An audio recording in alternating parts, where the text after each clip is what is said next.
Për 20 vite Lul Berisha ka qenë një nga njerëzit dhe eksponentët më të rëndësishëm që kanë ndikuar edhe në votën e se kush do të qeveriste. Për caktonte zgjedhjet. Kështu që fakti që gjithë kjo manovër, edhe pse ka nisur që prej një viti e ca, e gjithë procedura për ekstradimin e tij, manovrat që ka bërë Lulzim Berisha deri në Strasburg, të shkosh të çosh dosje në Strasburg, nuk çohen me lekët e shokëve, por çohen me lekët e tua.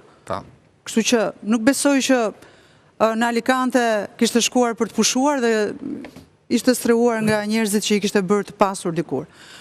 Ka patur... Që ta dishe kërkesën e Strasburgut? Po, nuk e ka pranuar, por Strasburgu e ka marrë sepse ky ka pretenduar dhe pretendon akoma që këtu i rrezikohet tjetër, prandaj nuk do të vi. Dhe në Strasburg për këtë e ka çuar. Kjo është argumenti. Ky është argumenti vetëm që ka.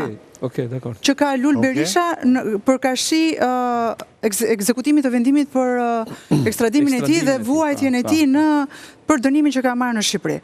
Kështu që fakti që arrestohet tani në prag zgjedhjesh, e gjithë procedura dhe nisma që ka nisur SPAK-u, lufta për eliminimin e pikërisht e kokave të grupeve kriminale që financojnë dhe ndikojnë në rezultatet e zgjedhjeve, unë nuk e shoh të rastishme, jam me ty kur thua që nuk është arrestuar. Riarrestim.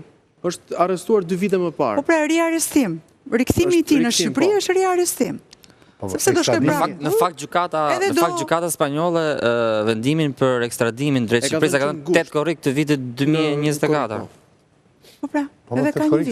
Po thua 10 vjet para. 8 muaj Po një vit para, sepse procedurat fillojnë, është tjetër gjë se i ka kaluar të gjitha shkallët e gjyqësorit në Spanjë ky. Nga shkalla parë dhe në gjykat lartë. Nuk mendoj se ka lidhje me zgjedhjen. E ka hedhur dhe Strasburgu poshtë dhe e ka sjell. Dhe pret vuajtja e dënimit Tuzhi, pranimi i kërkesës që do i bëjë SPAK-u prokurorët për të bërë bashkëpunëtor me drejtsinë, të tregoj sepse ai di shumë. Di shumë, dhe për krimin zgjedhor, di dhe për krimin ordiner, di dhe për trafiqe, di shumë. Di dhe për shumë ngjarje të cilat sot në Shqipëri janë pa autor dhe janë ende të pazbardhura.